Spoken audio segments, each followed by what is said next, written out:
প্রিয় শিক্ষার্থী বন্ধুরা, আসসালামু আলাইকুম। শুভেচ্ছা সহ আমন্ত্রণ জানাচ্ছি আজকের অর্থনীতি অনলাইন ক্লাসে। আমি মোহাম্মদ শফিকুল ইসলাম, প্রভাষক অর্থনীতি, শহীদ নজমুল হক সরকারি কলেজ, নলডাঙ্গা। আজকে আমরা একাদশ শ্রেণীর অর্থনীতি প্রথম পত্রের তৃতীয় অধ্যায় অর্থাৎ উৎপাদন, ব্যয় এবং আয় নিয়ে কথা বলবো। তো আমরা আজকে যে টপিকটা নির্বাচন করেছি সেই টপিকে যাওয়ার আগে আমি এই টপিক সংক্রান্ত একটা উদ্দীপক তথা গল্প বলে নিতে চাই। দেখি তোমরা বুঝতে পারো কিনা যে আজকে আমাদের পাঠের বিষয়টা কি। হ্যাঁ, একজন উৎপাদনকারী সে উৎপাদন কার্য পরিচালনার জন্য সে স্থির উপকরণের সাথে পরিবর্তনীয় উপকরণের নিয়োগ বৃদ্ধি করে। এর ফলে মোট উৎপাদন ক্ষেত্রে সে কিন্তু প্রভাব দেখতে পায়।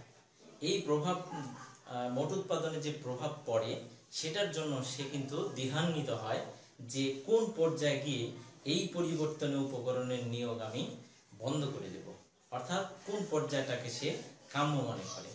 হ্যাঁ বন্ধুরা, তোমরা নিশ্চয়ই বুঝে গেছো আমরা অর্থনীতি প্রথম পত্রের যে টপিকটা নিয়ে আলোচনা করব সেটা হচ্ছে পরিবর্তনীয় উপকরণ অনুপাত বিধি। এই বিধির আমরা যে বিষয়টি পড়াচ্ছি সেই বিষয়টি কিন্তু সমভাবে এই অর্থনীতি প্রথম পত্র একাদশ শ্রেণীতে যেমন কার্যকরী, ঠিক তেমনি ডিগ্রি প্রথম বর্ষে আছে, স্নাতক প্রথম বর্ষে আছে।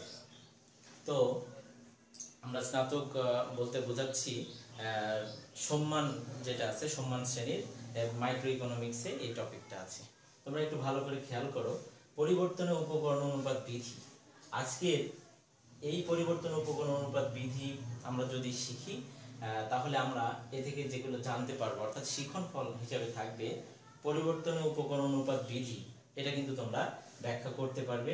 এই পরিবর্তনীয় উপকরণ অনুপাত বিধিতে আমরা প্রথমে বলে নিয়েছি যে স্থির উপকরণের সাথে পরিবর্তনীয় উপকরণের নিয়োগ কিন্তু বাড়াতে হয়। তো সেক্ষেত্রে আমাদের কিন্তু কয়েকটা পর্যায়ের সৃষ্টি হয়, সেই পর্যায়ের ধারণা কিন্তু তোমরা পাবে এবং কোনটি কাম্য পর্যায় সেটাও তোমরা জানতে পারবে। তো শিক্ষার্থী বন্ধুরা, আসো আমরা দেখে নিই পরিবর্তনীয় উপকরণ অনুপাত বিধি কি। স্বল্পকালে দুটো উপকরণই কিন্তু বিদ্যমান থাকে। সেই দুটি উপকরণ হচ্ছে পরিবর্তনীয় উপকরণ এবং স্থির উপকরণ। তো স্থির উপকরণের সাথে যদি পরিবর্তনীয় উপকরণের নিয়োগ বৃদ্ধি করা যায় তাহলে স্থির এবং পরিবর্তনীয় উপকরণের কিন্তু অনুপাতের পরিবর্তন হয়। আর এই অনুপাতের পরিবর্তনের ফলে মোট উৎপাদন ক্ষেত্রে যে প্রভাব পরিলক্ষিত হয় তাকেই বলা হয় উপকরণ অনুপাত বিধি। তো আমরা প্রথমে বলে নিয়েছি যে মাইক্রো ইকোনমিক্স, কিন্তু মাইক্রো ইকোনমিক্স এই টপিকটা আছে। তো মাইক্রো ইকোনমিক্সের যে কোনো বিধি বা তত্ত্ব যদি আমরা আলোচনা করতে যাই সেক্ষেত্রে কিন্তু আমাদের অনুমিত শর্তের প্রয়োজন হয়। সেই অনুমিত শর্তগুলো আমরা কিন্তু এখন তোমাদেরকে দেখিয়ে দেব। তো এটা আমরা একটা চার্টের মাধ্যমে দেখাচ্ছি, পোস্টার খেয়াল করো, পরিবর্তনীয় উপকরণ অনুপাত বিধির অনুমিত শর্ত। হ্যাঁ, প্রথমে আছে Q equal to F of L K, অর্থাৎ এল হচ্ছে শ্রম, কে ইকুয়াল টু মূলধন। এটা কিন্তু একটা স্বল্পকালীন উৎপাদন অপেক্ষক। স্বল্পকালীন উৎপাদন অপেক্ষক কি একটু বলে নেই। স্বল্পকালীন উৎপাদন অপেক্ষক হচ্ছে স্বল্পকালীন এমন একটা সময় যেখানে স্থির উপকরণ এবং পরিবর্তনীয় উপকরণ বিদ্যমান থাকে।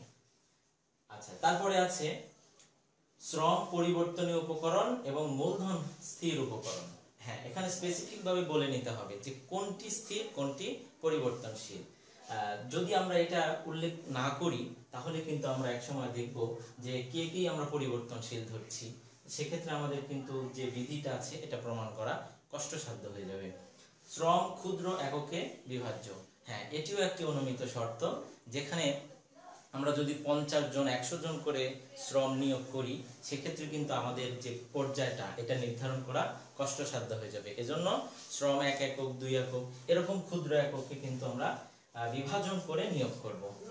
প্রতি একক শ্রম সমজাতীয়। হ্যাঁ বন্ধুরা, এই সমজাতীয় কথার অর্থ আমরা প্রথমের দিকে যে শ্রম নিয়োগ করছিলাম পরিবর্তনীয় উপকরণ অর্থাৎ শ্রম, সেটা পরবর্তীতে একই রকমের হবে।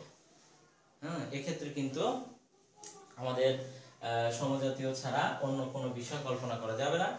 উৎপাদন কৌশল এবং কারিগরি অবস্থা অপরিবর্তনীয়। হ্যাঁ বন্ধুরা, উৎপাদন কৌশল এবং যে কারিগরি অবস্থার কথা বলা হয়েছে, এটা যদি আমরা সময়ের ব্যবধানে পরিবর্তন করি তাহলে কিন্তু এই বিধি প্রমাণ করা কষ্টসাধ্য হয়ে যাবে। তো আমরা এই দেখে নিলাম পরিবর্তনীয় উপকরণ অনুপাত বিধি। এখন বিধিটা কি? এই বিধিটা হচ্ছে যে আমরা প্রথমে বলে নিয়েছি যে তোমার স্থির উপকরণ সাথে পরিবর্তন উপকরণের নিয়োগ বাড়বে। তো স্থির উপকরণ এখানে আমরা মূলধন, আর পরিবর্তনীয় উপকরণ হচ্ছে শ্রম। এটা যদি প্রথম অবস্থায় আমরা বৃদ্ধি করি পরিবর্তনীয় উপকরণ, তাহলে উৎপাদন কিন্তু ক্রমবর্ধমান হারে বাড়বে। ক্রমবর্ধমান হারে বাড়া মানে কি? প্রথম দিকে যেভাবে বাড়তো তার চাইতে দ্বিতীয়বারে আরো বেশি হারে বাড়বে। এই বাড়ার হার বৃদ্ধির ফলে গড় উৎপাদন এবং প্রান্তিক উৎপাদন দুটোই বাড়তে থাকবে। আর এই গড় উৎপাদন প্রান্তিক উৎপাদনের মধ্যে সম্পর্ক তখন দেখা যাবে যে গড় উৎপাদনের চেয়ে প্রান্তিক উৎপাদন বেশি হারে বাড়বে। এই পর্যায়কে আমরা প্রথম পর্যায় বলছি। এবং উপকরণ নিয়োগের ক্ষেত্রে আমরা দেখলাম ক্রমবর্ধমান যদি হয়, এটা অর্থনীতিতে ক্রমবর্ধমান উৎপাদন বিধি নামে অভিহিত করতে পারি। এরপরে আসলো দ্বিতীয় পর্যায়। দ্বিতীয় পর্যায়ে আমি উপকরণ যদি আরো নিয়োগ করি, সেক্ষেত্রে কিন্তু উৎপাদন আগের মতো আর বাড়বে না, অর্থাৎ বাড়বে কিন্তু আস্তে আস্তে বাড়ার হারটা কমে আসবে। এটাকে বলা হচ্ছে ক্রমহ্রাসমান প্রান্তিক উৎপাদন বিধি। এই পর্যায়ে গড় উৎপাদন প্রান্তিক উৎপাদন দুটোই কমতে থাকবে, তবে গড় উৎপাদনের চেয়ে প্রান্তিক উৎপাদন বেশি হারে কমবে। এই পর্যায়ের পরে যদি আমরা আরো শ্রম নিয়োগ করি বা পরিবর্তনীয় উপকরণ নিয়োগ করি, সেক্ষেত্রে কি দেখা যাবে যে গড় উৎপাদন ধনাত্মক থাকলেও প্রান্তিক উৎপাদন কিন্তু ঋণাত্মক হয়ে যাবে। হ্যাঁ বন্ধুরা, আমরা এই তোমার অনুমিত শর্তের ভিত্তিতে যে তত্ত্ব ব্যাখ্যা করলাম, সেটা কিন্তু আমরা সূচিতে দেখাতে পারবো। হ্যাঁ, তোমরা সূচিতে দেখো, আরো বিষয়টি ক্লিয়ার হয়ে যাবে। আমি এখানে লিখে দিলাম সূচিতে ব্যাখ্যা। এখন সূচিতে ব্যাখ্যার জন্য আমরা একটা টেবিল বা সূচি তৈরি করে নিয়েছি। সেখানে প্রথম কলামে দেখিয়েছি স্থির উপকরণ কে, পরিবর্তনীয় উপকরণ এল। তাহলে আমরা স্থির উপকরণ সবসময় স্থির থাকবে, আমরা এক একক ধরে নিতে পারি, প্রত্যেকটা ক্ষেত্রে এক একক। এই যে আমরা ছয়টি ধাপে, অর্থাৎ পরিবর্তনীয় উপকরণ কিন্তু 6টি ধাপে আমরা নিয়োগ করব। তাহলে প্রথম অবস্থায় এক, আমরা এখানে এই কলামগুলো কিন্তু তোমাদের আত্মস্থ করতে হবে। সেক্ষেত্রে দেখো, এটি কিন্তু মনে রাখা খুব সহজ, এটা ধারাবাহিকভাবে বৃদ্ধি করতে হবে। তাহলে 1 2 3 4 5 6। খেয়াল করো, যদি স্থির উপকরণ আমাদের 1 অপরিবর্তিত থাকে আর পরিবর্তনীয় উপকরণ বাড়তে থাকে, দেখো তাহলে অনুপাতেরও কিন্তু পরিবর্তন হয়। কিরকম? 1:1, 1:2, আমাদের কিন্তু অনুপাতের পরিবর্তন হচ্ছে। এটা যদি বৃদ্ধি না পেত তাহলে কিন্তু আমাদের অনুপাতটা অপরিবর্তিত থাকতো। তাহলে 1:3, 1:4, 1:5, 1:6। এখন আমরা বিধিতে বলেছিলাম যে পরিবর্তনীয় উপকরণ নিয়োগ বৃদ্ধি করলে অনুপাতের পরিবর্তন হবে, এবং অনুপাতের যদি পরিবর্তন হয় মোট উৎপাদন ক্ষেত্রে প্রভাব পরিলক্ষিত হবে। সেক্ষেত্রে আমরা এমন কিছু ডিজিট নেব। এখন এই ডিজিট নিতে গিয়ে অনেকেই বলে, স্যার এটা মনে রাখবো কিভাবে? আমি এটা যদি কয়েকবার প্র্যাকটিস করি, এই সূচিটাই তোমরা তুলে নিবা, নিয়ে যদি প্র্যাকটিস করি এটা কিন্তু মনে থাকবে। তাছাড়াও আরেকটি কৌশল আছে, সেই কৌশল হচ্ছে আমরা অনেকেই ফোন নাম্বার কিন্তু মুখস্থ রাখি, অনেকের ফোন নাম্বার মনে থাকে, সেটি করেও আমরা করতে পারি, মনে রাখতে পারি। তাহলে দেখো, আমরা এমন কিছু ডিজিট নিব এখানে, যেটা গড় উৎপাদন প্রান্তিক উৎপাদন বের করতে গিয়ে যাতে দশমিক ভগ্নাংশ না হয়। হ্যাঁ, তাহলে সেক্ষেত্রে আমরা দেখি 5, 12, 18, 20, 18। আমি এমন কিছু ডিজিট এখানে নিয়েছি যেটার দ্বারা কিন্তু আমাদের এই বিধিটা প্রমাণ করতে খুব সহজ হবে। গড় উৎপাদন প্রান্তিক উৎপাদন আমাদের দশমিক বা ভগ্নাংশে আসবে না এবং পর্যায়গুলো আমরা দেখাতে পারবো। তাহলে গড় উৎপাদন, হ্যাঁ আমরা পূর্বেই কিন্তু আলোচনা করেছি গড় উৎপাদন কাকে বলে বা কিভাবে পড়তে হয়।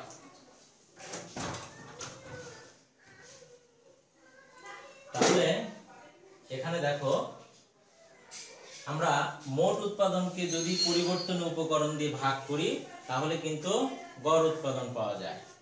তাহলে মোট উৎপাদন এখানে 5 ভাগ 1 কত হবে 5, 12 ভাগ 2 তাহলে কত হবে 6, 18 ভাগ 3 এটাও কিন্তু 6, 20 ভাগ 4 এটা হচ্ছে 5, 20 ভাগ 5 4, 18 ভাগ 6 3। আমাদের কিন্তু এপি বা গড় উৎপাদন বের হয়ে গেছে। এরপরে আমরা প্রান্তিক উৎপাদন। আমরা প্রান্তিক উৎপাদনের সংজ্ঞা কি জানি, যে অতিরিক্ত 1 একক উপকরণ নিয়োগের ফলে মোট উৎপাদনের যে পরিবর্তন হয় এই দুইয়ের অনুপাতকে বলা হয় প্রান্তিক উৎপাদন। তাহলে এই পর্যায়ে আমরা যদি বলি পরিবর্তনীয় উপকরণ আগে কি ছিল 0 একক নিয়োগ ছিল, পরবর্তীতে আমাদের 1 নিয়োগ করা হয়েছে। মোট উৎপাদনের পার্থক্য কত, তাহলে 0 আর 5 এর ব্যবধান। আমরা এটাকে সূত্রের সাহায্যে বলতে পারি। এখানে খেয়াল করে দেখো MP equal to del L del Q. তাহলে এখানে যেটা পরিবর্তন আমরা যদি বিবেচনা করি তাহলে পরেরটা বিয়োগ আগেরটা, এখানেও তাই 5 বিয়োগ 0 তাহলে 5 ভাগ 1 আমাদের কত হবে এখানে 5। এরপরে আছে 2 থেকে 1 বাদ দিবে এবং 12 থেকে 5 বাদ দিলে আমাদের কত হবে 7। এখানে কিন্তু খেয়াল করো প্রথম অবস্থায় বাড়ল কত 5, দ্বিতীয় এককে বাড়ল কত 7, তাহলে বৃদ্ধির হারটা কিন্তু বেশি।